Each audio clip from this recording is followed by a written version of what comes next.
The Bedroom Producing Podcast, Season 1, Episode 3. Welcome to the Bedroom Producing Podcast. If you're a bedroom producer and you want to release tracks, perfect your workflow, or explore a new creative process, then this is the podcast for you. Today's guest is producer and artist Viv from Dortmund, Germany. Viv and I take a deep dive on creative process, producing dreamy vibes, and releasing music for a compilation album with a purpose. Well, Viv, welcome to the show. Yeah, thank you, Chip. Happy to be here. Thanks so much for coming. Yeah. So, before we get into some of your projects and your creative process, I would love to hear just a little bit about your musical background and what led you to become a bedroom producer. Wow, great question. Probably gonna be a while, but I'm gonna try to summarize a lot of it. Well, I started with the guitar at around, I think I was about 12 years old, and learning the guitar on your own with back then we had no internet, no YouTube, nobody's teaching you how to, no tutorials, so you have to either learn on your own or you go to music school for this. And my family wasn't really doing too well financially, so we couldn't really afford, I couldn't really afford going to music school or guitar school for that matter. So learn on my own. It was really difficult, especially the guitar is difficult because string instruments, they hurt a lot, right? Oh, when yes. you first started learning. Yeah. And as a kid, even worse. I'm not exactly big in stature, so my fingers are small, and the classical guitar, the neck is pretty huge for my size. So Yes. I was struggling a lot, especially with the bar chords. I was in a lot of pain. I remember crying a lot, but I didn't really want to give up because I always loved a good challenge, and I always believe that if you don't give up, then you eventually can achieve your goal. It's just a matter of time. It's so true. So I just kept on pushing through. It was just like every time I have something like a free time after school, no homework, it was just like me and the guitar, me and the guitar, me and the guitar. And eventually I got quite good at it. And people at school started noticing, and people started asking me if I want to be in a band with them. And that's kind of how I got the ball rolling, so to speak. So did you play in some bands? Yeah, I did. A couple of bands, actually. The first one being I don't know, alternative rock, punk kind of band, because at the time, those bands were pretty popular. Like, I don't know, like Muse or like No Doubt, all the 90s grunge music. Love all that stuff. Yeah, Mm-hmm. Good stuff, good music, a good time to be alive and start learning music. So, my first band was that. The second band was more of a metal rock kind of thing. I was just experimenting. Like, I was just like, come at me, I'm just gonna learn all these different genres. But eventually, because my first guitar was a classical guitar, I started taking interest in learning classical music or classical guitar. Eventually, I had enough money to go to a classical guitar school, which I did for about a year and a half, almost 2 years. I completed the whole thing. And as you can see, a lot of things. A lot of genres. And so you had a lot of exposure, and you learned how to play the instruments. And then what led you to the path of becoming this bedroom producer? So how did that transition begin? I was following this artist named Hikaru Utada.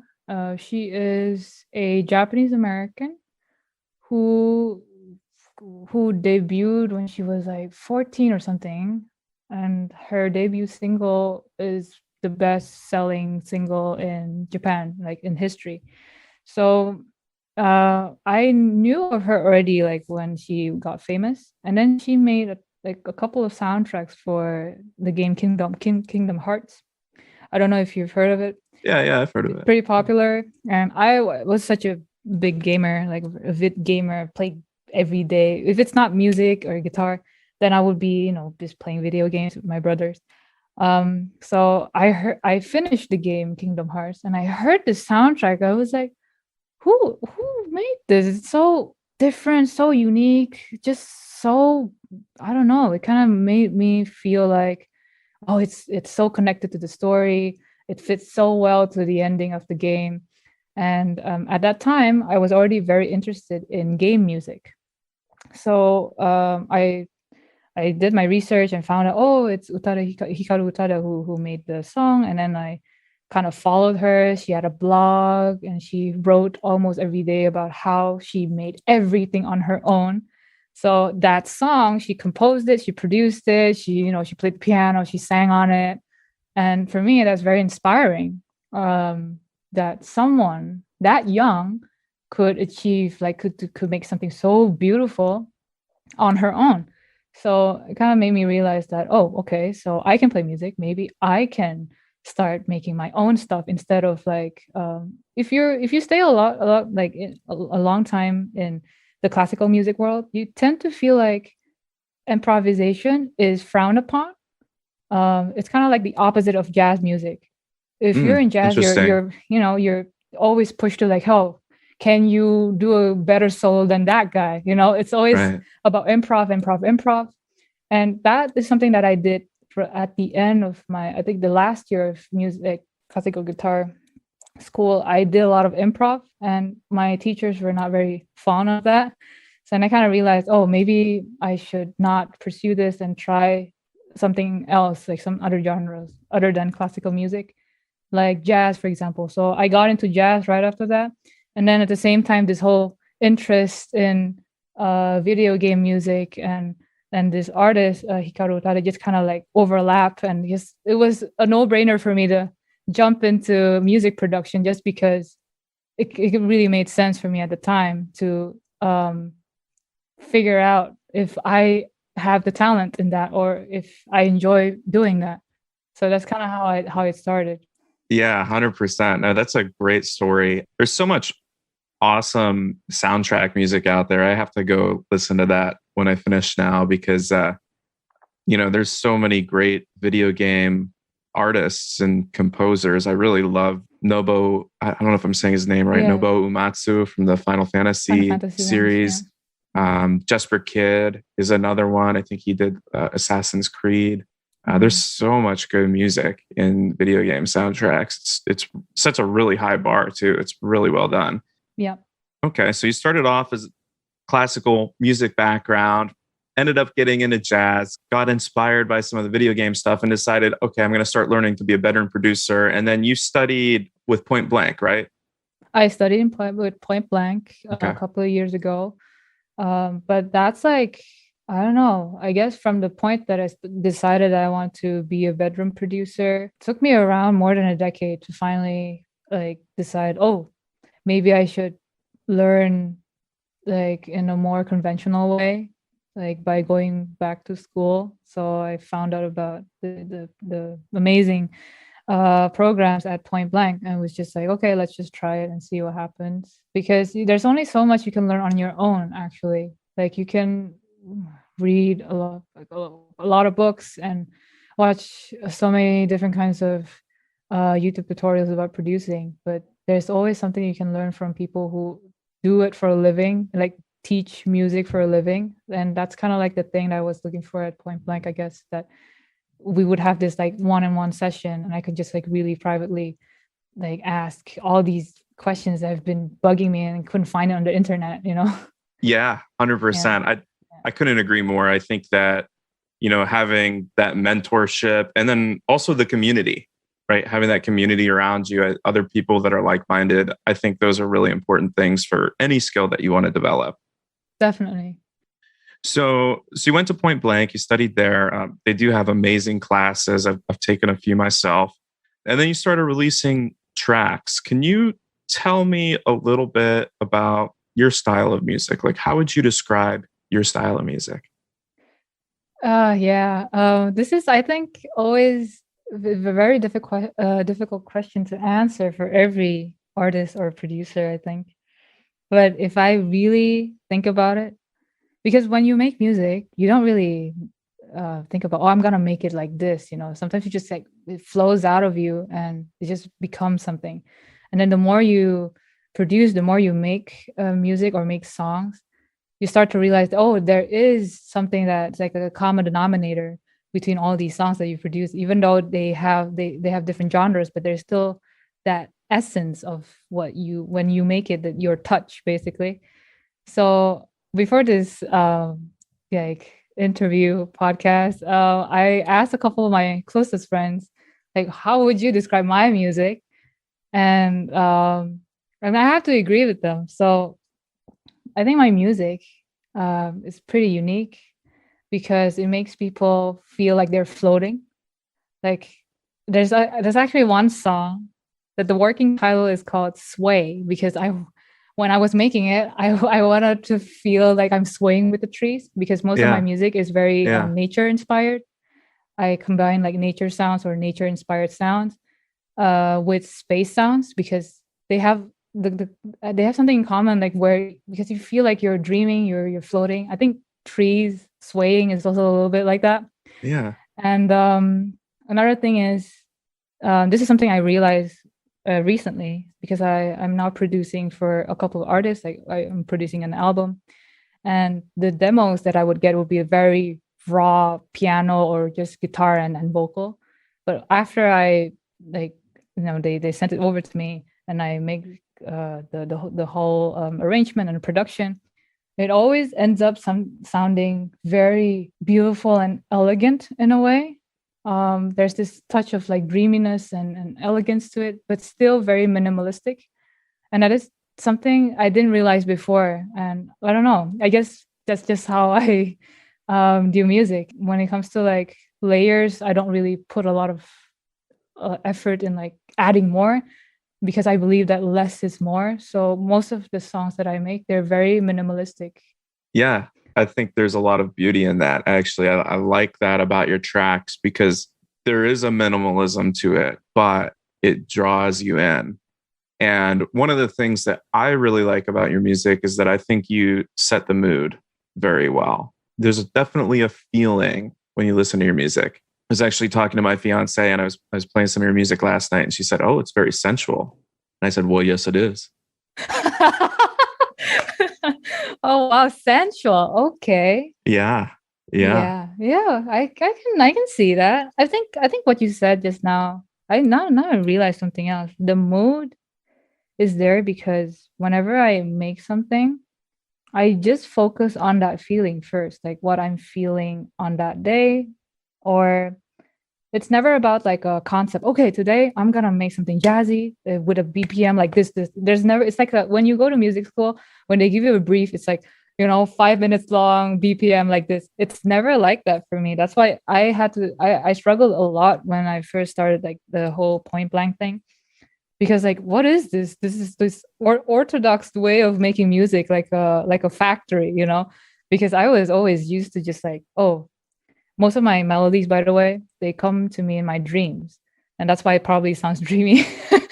So I hear the melodies in my dreams. I wake up, and then depending on how I feel or the colors that I see when I hear these melodies, then I will make everything. But it's never planned. It's always something very magical to me. It's just like just flows out.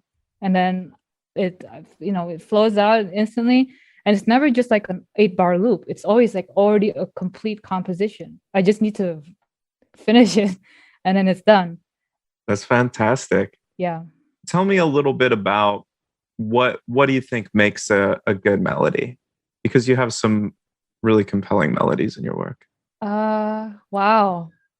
What makes a good melody? For me personally, a good melody would be something that is not too cliche. For example, if we're talking about like chord progressions, I'm going to go back to melody, but if we talk about chord progressions, we have the 2-5-1 thing, right? Mhm. That's the standard chord progression that R&B or jazz musicians always use. You go from 2-5 and then you go home to the 1, right? But you can always make it very interesting, not too cliche, where you inverse the 2 into like, instead of playing a C of, I don't know, like C, E, and G, you can play E, G, C, for example. You can still make it very interesting. And from that approach, you can also apply it to melodies. If you want to go to a C, you can maybe not go straight away to the C. You can maybe play around with like different voicings or combine it with different scales and all that. But this question of like what makes a good melody is so subjective, right? For me, I never really think about if there's a formula for it or not. It's just that it shouldn't be too complicated. It kind of depends on the genre as well. But for me, at least, a good melody should not be too complicated. It should be relatable, and it shouldn't be something that is only enjoyable by people who understand music, for example. It should be simple, easy to listen to, but still not too cliche. Just like try to push the boundaries a little bit, like make them feel, oh, it sounds familiar, but I've never heard that before. Yeah. Should like have a balance of those two worlds, I guess. Yeah. That's a great explanation. And they just come to you in your sleep. Yeah. So as I wake up and I have to look for my phone and voice note. And then just like sing, and then turn it off and then go back to sleep. Oh, that's great. I love that. Yeah, it's funny sometimes at work. Now I work at home, but when I was still going to the office, sometimes I would take a break after lunch, just like take a short nap. And I'll wake up and like, oh gosh, I'm hearing something. I will go to the toilet and then just like record everything and then go back to work. You got an idea. I love it. Yeah. I love it. Yeah. I don't know. These things just come. No, that's fantastic. So let's talk a little bit about that creative process. Like you're just starting a new track, for instance. Mm-hmm. So it sounds like when you're starting a new track, you've maybe got some kind of pieces or bits that you've collected before you start it. But give me an idea of, what it looks like when you finally sit down at the DAW. Well, I feel like every time I open my Ableton, my DAW, it's always very daunting. Like new project, and you see a blank page, and you have all these like the possibilities of choosing what sound do I want to choose today? What sound do I want to start with? There's like an immense collection of possibilities, and it's very, for me, it's very daunting, very overwhelming at times too. Like, okay, but now I tend to always start with a Rhodes or like just like a simple piano sound, and I try to recreate the sounds that I'm hearing in my head, just like maybe the melodies, or maybe even just sometimes just chords, and then record that.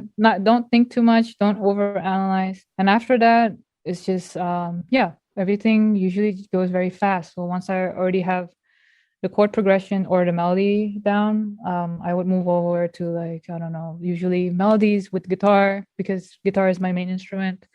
But sometimes also I get both parts already from the piano sound. So I already got the chord progression and the melody.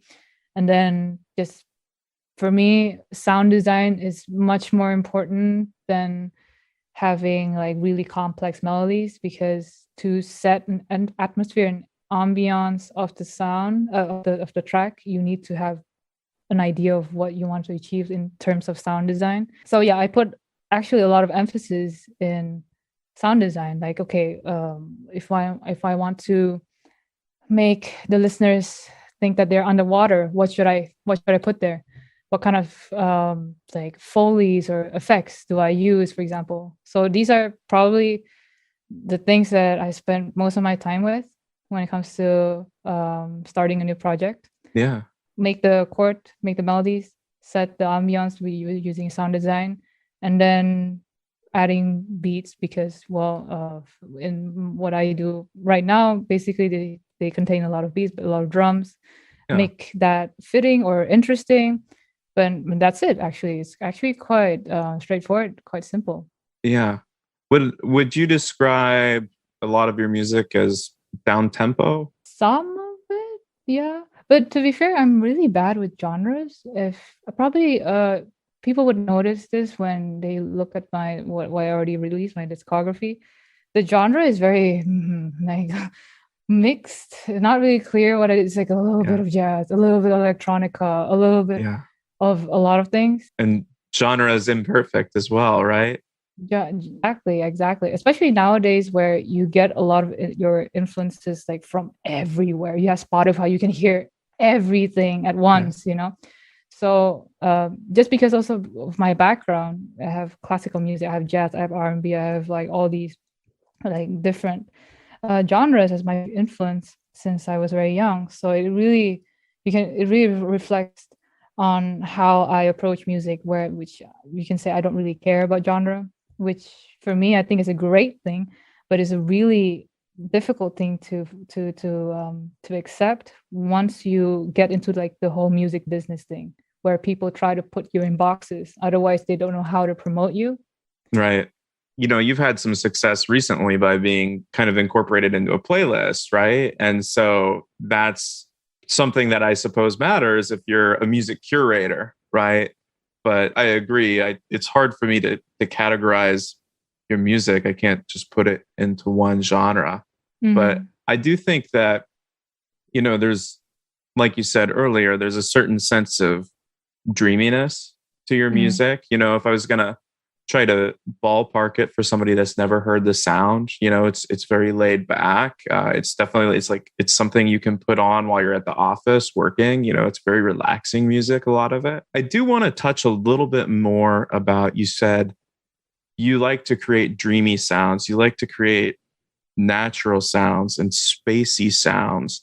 Can you think of any particular processes or synthesizers or plugins or anything that you like to use as some of your go-to tools for creating those kind of that atmosphere, that dreaminess? Yeah, so I'm actually a big advocate of using native plugins, just because when I first started, like I said, I'm not doing too well financially, so I couldn't really afford all these fancy plugins that you see on the daily, like from Native Instruments or Sound Toys.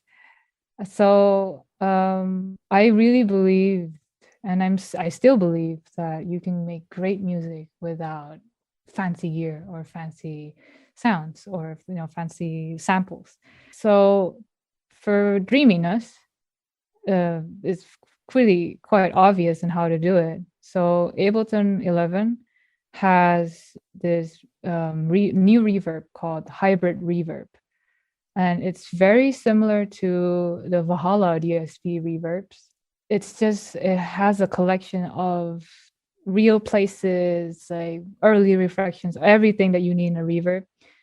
And I find that I've been using it a lot to make really just like crazy sounds, like super space, super wide, super echoey, super dreamy, So I usually use a lot of reverb, and then I would use a lot of granular texture using like pitch delay and all that to have that. So when it's delayed, when it comes back to you, it's pitched to like 12 octaves higher, for example. Then you have like this crazy movement. You can connect it to an LFO, an oscillator, and then move it around, and then you have like this. If you have like one sound, it becomes super sparkly just because it goes higher in octaves when it reflects back and forth, and then you can move it around with like some panning plugin, and then you have spacey sound. So this is grain delay.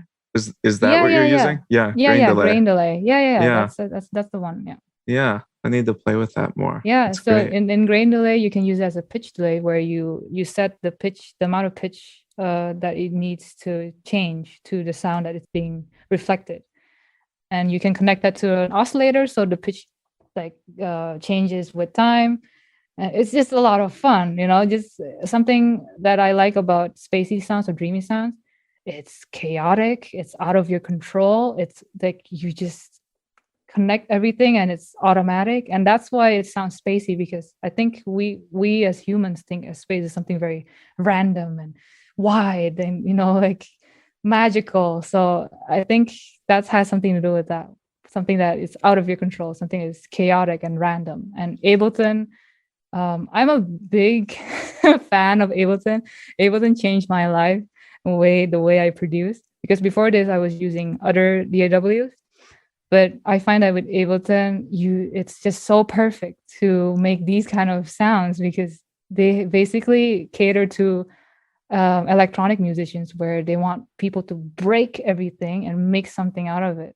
And I love that. Yeah, I love that too. I love Yeah. that too. That makes me want to open Ableton Live and play with the Mhm. grain delay. Yeah.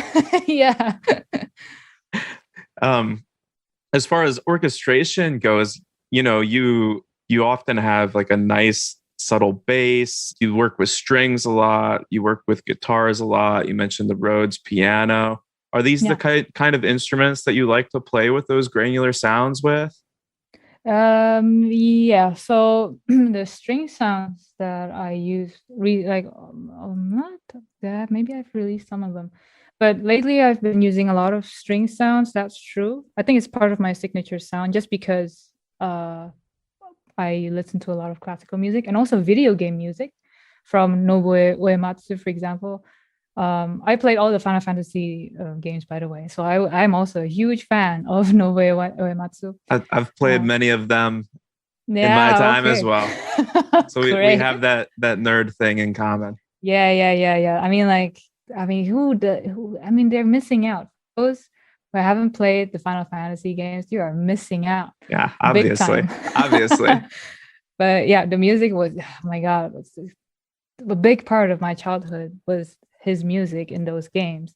And I absolutely loved like his approach to arranging strings. And that had a big influence in how I arrange my strings too. And that's why a really close friend of mine, who I'm producing also for, her husband is a composer, a classical music composer, works every day with orchestras and strings. And I always feel very intimidated when it comes to like, arranging strings, especially for my friend, because I told her, well, you could ask your husband to arrange strings. Like, why should you ask me? And then the way she says, it's different, Viv. It's different. The way you arrange strings and the way he arranges strings is two different things. He's a classical composer.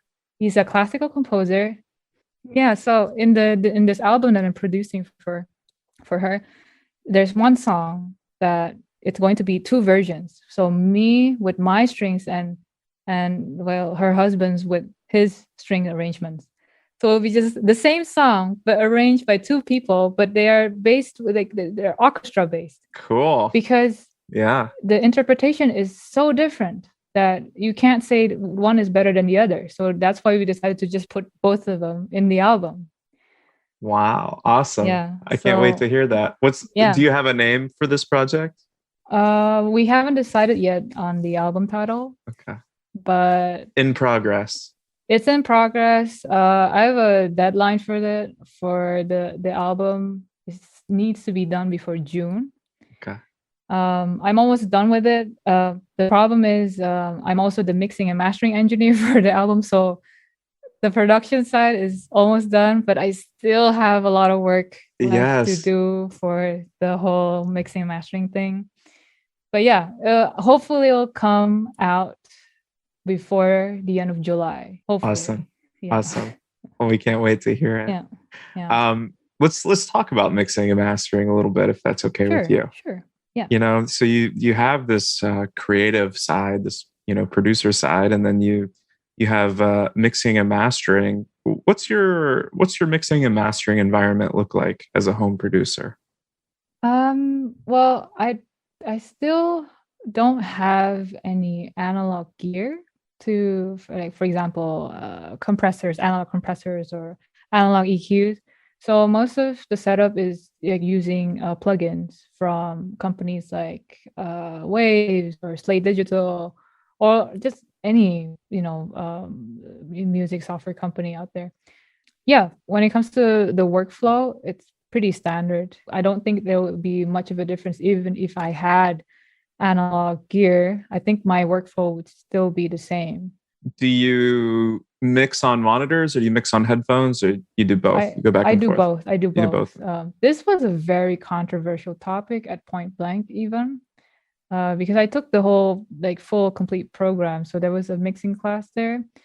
Um, I asked this question, I think right at the beginning, because when I first started making music and I had no idea about music like a decade ago, I didn't have studio monitors. I don't have all these things, you know. So I only had my computer and my headphones.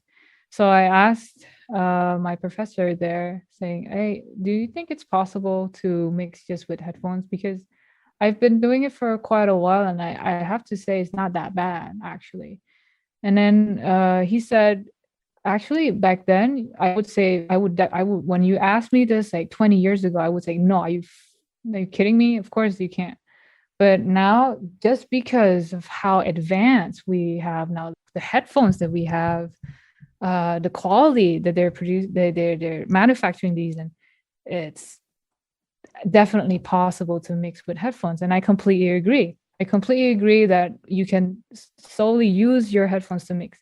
But I find that after investing a little bit in like, proper studio monitors, proper having like a proper studio with like, acoustic foams here and there, I have to say it's a great thing if you can have both because there's the balance. A lot of people nowadays, they listen to music in their when they're working, when they're studying in the library, in the room, they don't want to disturb anybody else. They're gonna mainly be listening to your music with headphones. So it makes sense to know how the mix sounds with headphones first and foremost. But then again, there will be other instances where they listen to in their car or with their hi-fi system. So it's also very important to know how it sounds, how it will be perceived using monitors. So I think my answer would be a balance of both. Yeah. For now. Yeah.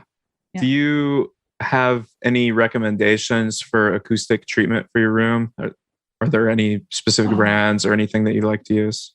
No, not really. For me, it was just identifying the problem in the room. I think that's the most important one. Like, what's your room mode? Like, in what frequency?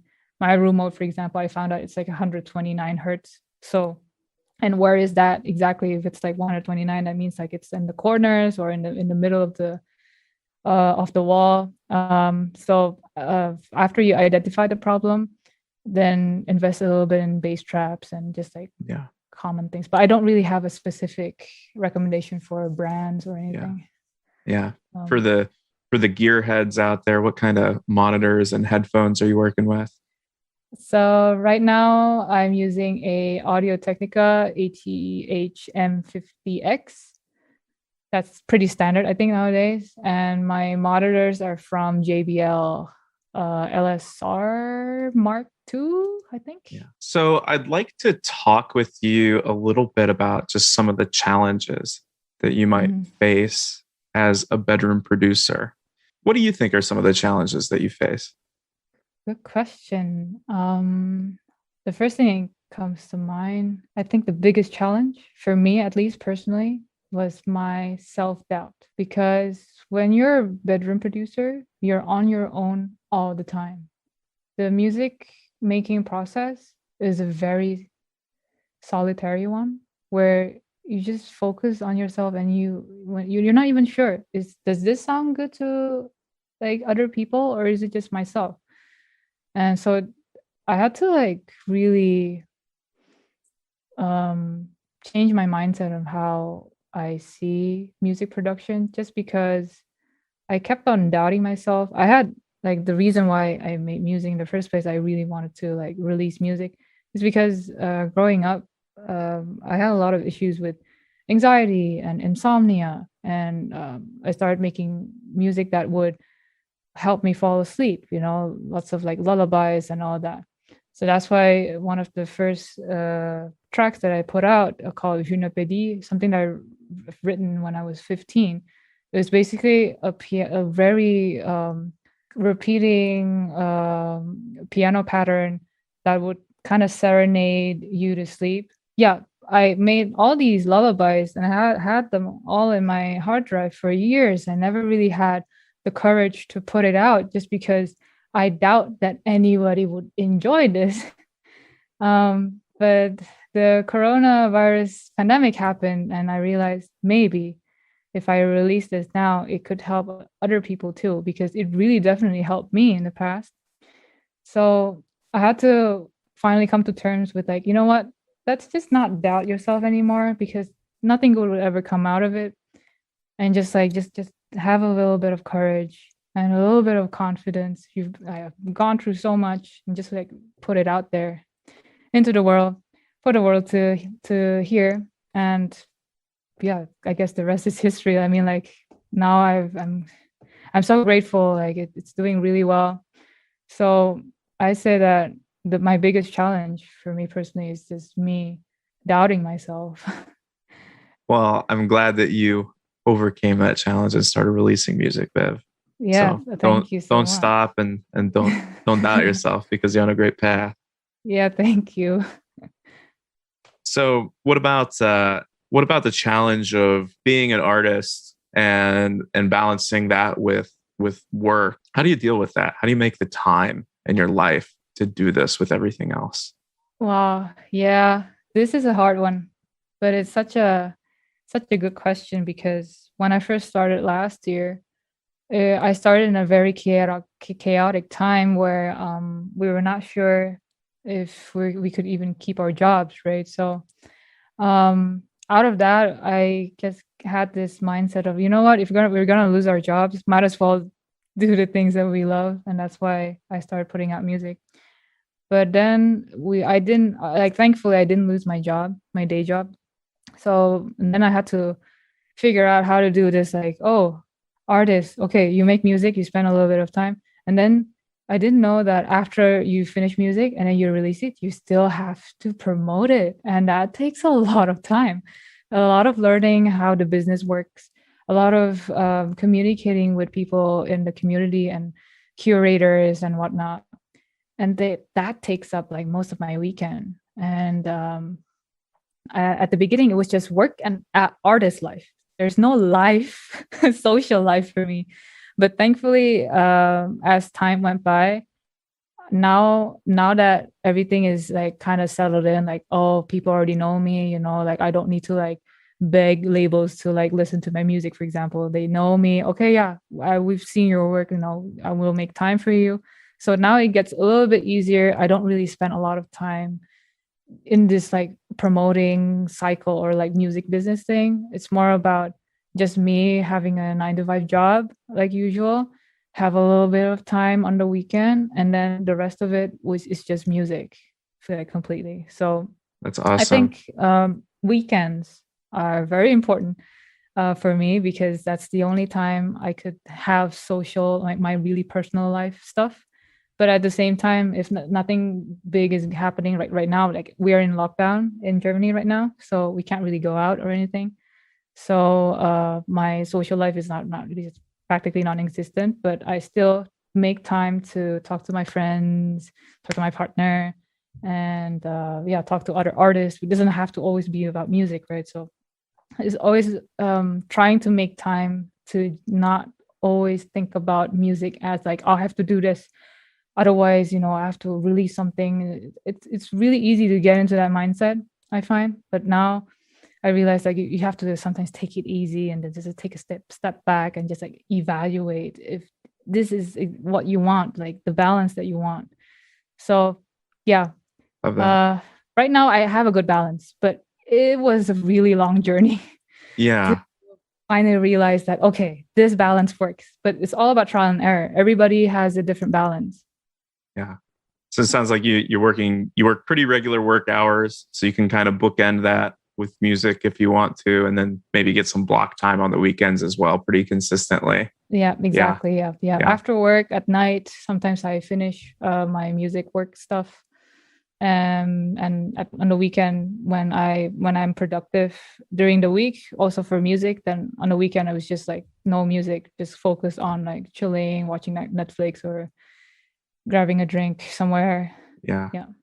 Yeah. I need to aspire to get a more regular work-life balance for sure, so I can Yeah. block out more time to play with that pitch delay, that grain delay, and Ableton. Yeah, grain delay is awesome. Yeah, I love granular synthesis. It's so interesting. You can really Yeah, go down a rabbit same. hole with it too and just Yeah, play and yeah, explore. definitely. I think the granulator or like grain delayers or granular synthesizers, it's a little bit similar to when you play modular synthesizers. I don't know if you're familiar with them. A little bit, little Yeah, bit. when That's you have that's a like rabbit hole I can't really let myself go down, like financially and yeah, time wise. yeah, not a great idea. Every time I go to a music store and I see a huge rack, like I can't. It But just calls I to you, doesn't it? It yeah, just calls like to you. I'm already holding the cables. I'm like, no, no. I can't. I can't resist. And I see the price tag. Oh damn. No, Okay. don't do No. it. Come I, on. I Yeah. always tell myself if I get really good at the native instruments modular that's like in the box, that maybe I'll let Oh myself yeah, buy a yeah, yeah. real one someday. But Right. I need to like go down that rabbit hole first. Well, what So is it? A reactor, right? Is one of reactor, them. yeah, Yeah. Oh yeah. man, so much fun. So much fun. I Right? spent hours on it. Yeah, so Yeah, much fun. yeah. That one will get you. Yeah, yeah, yeah, definitely. Like, I usually play around with Reactor when I'm traveling on the plane, and I've spent like 5 hours. Like, okay, Reactor time. Ah. Like, make new sounds, like try out like different sound design techniques and all that. So cool. Yeah, that's Yeah. well, and I think that's a great thing playing with modular synthesizers is just to remember to hit the record button. Hit the record button. And you could Yeah. chop that Right. stuff up and you've got a bunch Yeah. of cool samples to work with Yeah. afterwards, right? Definitely. Yeah. Yeah. Yeah. That's like what that's why I like synthesizers in general. I have a simple one right here from Cork. It's the monologue. Sometimes I would just make patches when I'm traveling. I would just bring it because it's pretty small and you can use battery as the power source. So I would make patches and make like it has a built-in sequencer, so 16 steps, and just so you make a sequence. And then when I get home, I just like connect it to my audio interface and then just like play all the patch and just like record everything and then chop it up and then you can put it Yeah. into Ableton session view and then mix and match everything. Oh, so much fun. Love that. Love that. What a great tip. What a Yeah. great tip. That's awesome. Yeah. Yeah. No, you can that's the way to do it. Just that have that sense of experimentation and play with what you're doing and then just be able to capture that and then arrange that later. That's so much Yeah. fun. Definitely. Definitely. I need to start wrapping up before I keep you too long here, but I do want to talk real quick about a couple of your projects that you've been successful with lately. One of your projects there's a track called Deep Blue, and the album that it's a compilation album called Save Our World by Tsunami Sounds. Can you tell us a little bit about that? Yeah, sure. So this year, in particular, because last year I was releasing songs on my own independently. So this year I wanted to do something a little bit different, where I start submitting to labels that I really like, that I had multiple conversations with in the past, and Tsunami Sounds was one of them. I really love their vision and their mission and how they're always pro artists and they're always like trying to help like organizations such as like this for climate change. They're also doing a bunch of other things. So when they announced this project, it really spoke to me just because my music is really nature inspired and I respect nature so much, which is why climate change is something I'm very passionate about. Like, I really think that we have to still talk about it, even though it's so obvious it's happening, but not a lot of people actually try to do something about it. It's pretty concerning for me. So I made this track very quickly. Actually, the idea came to me like a storm, and I played. Basically, I started with the roads. The one that you hear in the track at the very beginning, and then it kind of reminded me of waves. So I added like layers of guitar. It's all one take, by the way. All one take for all the melody Wow. guitars, all the layers. So I always start with a visual, either a color or a visual. The visual was climate change, in my opinion, It's like we humans are willingly walking towards the ocean, just like drowning ourselves, basically. And in the song, what I see, I am already neck deep in the ocean, and the waves are already getting stronger, and so the current is getting stronger. That's why, if you notice, the mix actually it's not like a really clear mix. The mix is very quite muddy, so it kind of feels like you're constantly underwater. So the guitars and everything, I want them to feel like they're underwater. They're like there's something coming, like impending doom that's coming, and that's how I arranged the track. When it comes to like in the breakdown section in the middle, there's like a huge wave that comes, and then you suddenly like dives into the water, and then now the mix becomes very very like submerged basically in water, and then you have this like drums and everything, and it becomes very intense. And I want to the listeners to have a little bit of hope that if you realize that, oh, this could happen, like everything can become submerged and you can lose everything, you can still not too late to do something, and then just like rise back up. And that's why in the later section of the song, you like there's like a sound that when you hear when someone like goes back up like above the water, and then the music becomes like a little bit more hopeful with the strings and everything. It was still very intense, still very dramatic, but I hope that when people listen to it, there's like a little like a sense of hope to it. So yeah, I Yeah. made that in an instant, actually, very quick. I think not even 2 hours. And I was so drained emotionally after finishing that. But I felt like as if like a little, like a piece of my soul I put there, I put into that track, and then I sent it to Tsunami Sounds because I find that it's very fitting to the concept of that project. The next day, the next morning, that's not even like 12 hours, the owner of the label reached out to me. Viv, listen to Deep Blue, you're in, right? I absolutely love the track because that's exactly what the project is all about. So they were nice enough to even make the track the star track for their Bandcamp release, and I was really really Wow. really honored that that they really loved the track, that they understood what I was going for, and I just had a really a great time working with Tsunami Sounds. They're just so respectful, and they really the other artists in the compilation. When it came out, I listened to everybody was phenomenal. Like did like an amazing job in like interpreting what they feel was right for the project. So yeah. Yeah, it's a really cool album. Listeners, I hope you'll check it out. Save Our World by Tsunami Sounds. Again, Viv's track is Deep Blue. And, you know, one of the things I really did love, and you mentioned it, is you wanted to give kind of the sounds of being underwater. And that's what it feels like to me when you listen to that track. Yeah. Do you remember anything about like the guitar processing or anything you did in particular to kind of give it that feel? So I think the trick is quite simple. When you're underwater, you don't really hear high frequency noise or high frequency sounds. So you just you just filter that most of it out, basically. Yeah. And then to add a little bit of sense of dreaminess, like because in water you hear everything. I call it quite dreamy, but maybe not the right term.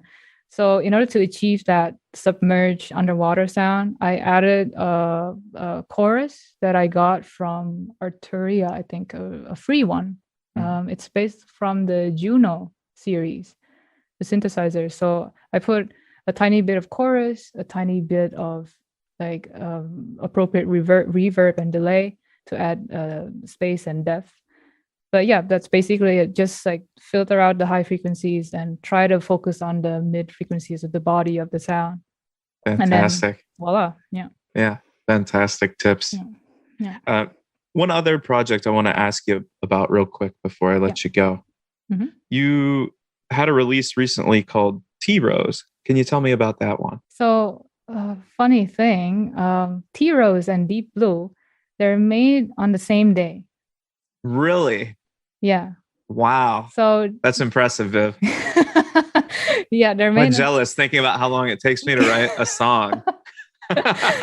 they're made on the same day because Deep Blue, even though I actually made it with the intention of sending it to Tsunami Sounds, I sent it also to a friend who goes by the artist name of Nobody, and he absolutely loved it. He wanted to work on it, but I felt very strongly about that track that I should release it under Tsunami Sounds for that project.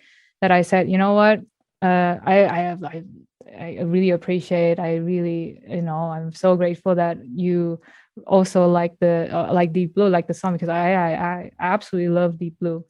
But I still want to work with you. Let me make us another song with something similar to that, with maybe a more positive, I guess, feeling, but similar to that. So that's why after I recorded the main ideas, the demo for Deep Blue, I made Tea Rose on the same day. I think it was like I took a break for an hour and I started a new project with a piano, but still having that leftover feeling or like leftover creativity from making Deep Blue. And out came Tea Rose. Wow. What a creative force you are. Yeah, well, sometimes you get lucky. Sometimes you have a day where you're super productive, and yeah, you can create more than one song.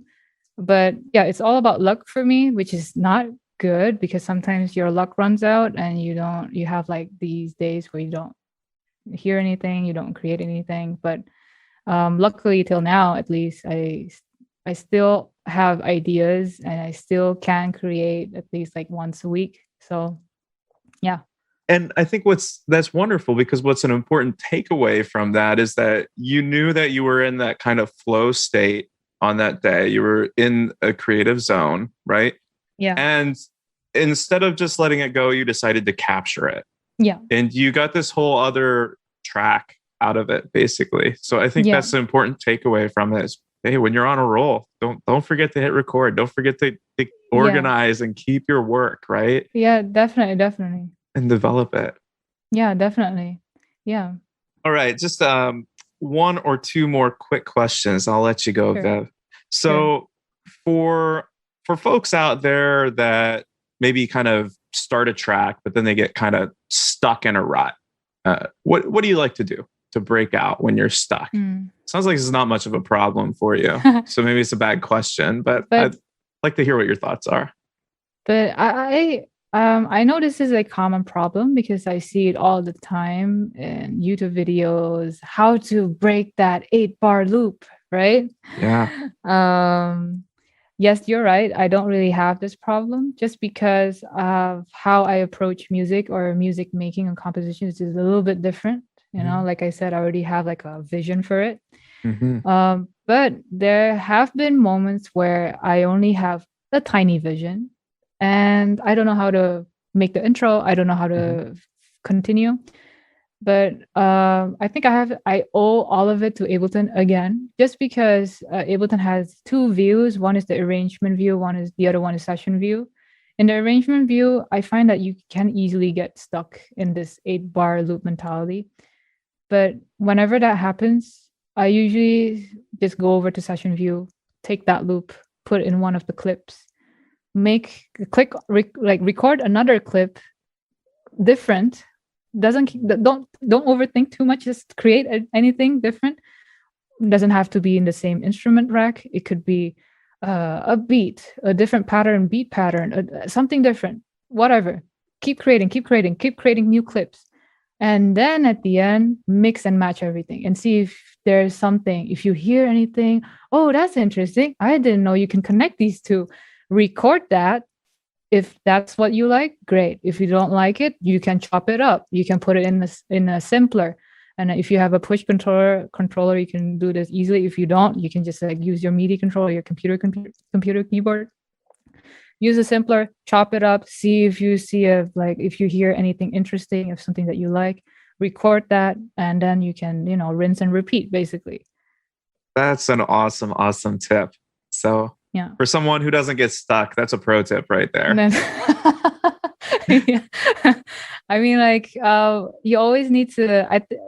I think a lot of the problems that producers face is they overthink a lot. Like they doubt a lot of their own ideas. Is that going to sound any good, or this idea, is it stupid or not? Just like don't think about it. To me, just record it. It's okay. Don't be scared. You're not losing anything by recording, so that's kind of like my mentality. Just like click, push that record button, see what happens, and if nothing comes out of it, at least you had fun. Isn't that the whole point? Having fun. Yes. I love that. Yeah. Can you recommend any favorite books, YouTube channels, classes, anything along those lines for bedroom producers? I think one that comes to mind, a lot of people probably already know this, Andrew Huang. Andrew Huang makes great videos for not only beginners but like intermediate, sometimes even advanced producers. I especially like his four producers one sample video series. Yes, they're really good. Just because I don't really need the beginner stuff like music theory. I already went to school for that. But I enjoy seeing music through the lens of other producers because they can flip a sample and interpret it in so many different ways. And in those video series, they also explain how they do things, and I learn a lot from that. So that's something I recommend a lot of people watch. Yeah, and also, no, you can go ahead. It's okay. No, I was just gonna say I love his videos too. Yeah, I've learned a lot from watching them too. Yeah, Andrew Huang, and I would aspire to have Andrew Huang on the podcast someday if he would come on. So he's amazing. So, definitely possible. Yeah. And, you gotta have aspirations and dreams, right? Yeah, of course. Like positive affirmations all the way. Yeah. Another YouTuber I can recommend is Bad Snacks. She is an amazing violinist, hip hop, bedroom producer. Also interesting mix because she has been playing violin since she was very small, so a classical violinist going into the lo-fi hip hop world, now like a electronic music producer also. So her videos is always very transparent. She's always very honest about everything, like how much she earns and how she does things, and from a very small channel to now pretty huge. So I sometimes go to YouTube to check out like what she, she usually updates us about like her latest projects and the latest techniques that she learned from other people and in the community. So yeah, really good place to get knowledge. What's the name again? Bad Snacks. Bad snacks. Like I ate a bad potato chip. Yeah, bad exactly. Snack. Okay. Exactly. Yeah. I think she said the origin of the name was she was in a studio and she was hungry, and a friend was like, "You don't have any snacks with you?" "Oh, I have a bag of carrots from last night." "Oh, like bad snacks." "Oh, bad snacks." That's kind of like, oh, that's funny. Love it. Yeah. Awesome. Well, Viv, it has been an absolute pleasure having the chance to speak with you today. I really appreciate you taking the time. Where can people find you and your music online? They can find me everywhere on every major streaming platforms, Spotify, Apple Music, Deezer, etc. My artist name is VIV with spaces in between the alphabets. But if they want to connect with me, I'm also on social media. So Vivify Music, because I vivify music. Yeah. I love it. Yeah. So yeah, on Twitter, on Instagram, Vivify Music. So anybody looking to connect with me, collab with me, talk to me about music production, or asking me about tips, because I also organize and teach college students or just random strangers on the internet about mixing and mastering. I would love to have a chat with you. Fantastic. Fantastic. Yeah. Well, I hope we can find some people for you. So Vivify Music. Yeah, Vivify Music. Got it. Exactly. Love it. Awesome. Viv, thanks again. Thanks so much for coming today. Yeah, thanks for having me. It was a blast talking to you, Chip. That was so good. Such a great conversation talking with Viv. Every time I talk with her, I feel like I get like just a little bit smarter or become like just a little bit of a better producer just from being around her. I love that she's just such an incredibly hard worker, and it really shows in her music and her output, and she's just so creative. So really inspiring to be around her. I hope you enjoyed the podcast. As always, please subscribe if you liked it. And also head over to the website for show notes, links to things that we talked about in this show, and also the Bedroom Producer reading list. Until next time, my name is Chip, and this is the Bedroom Producing Podcast. Thank you for listening to the Bedroom Producing Podcast. For more content like this, visit bedroomproducing.com.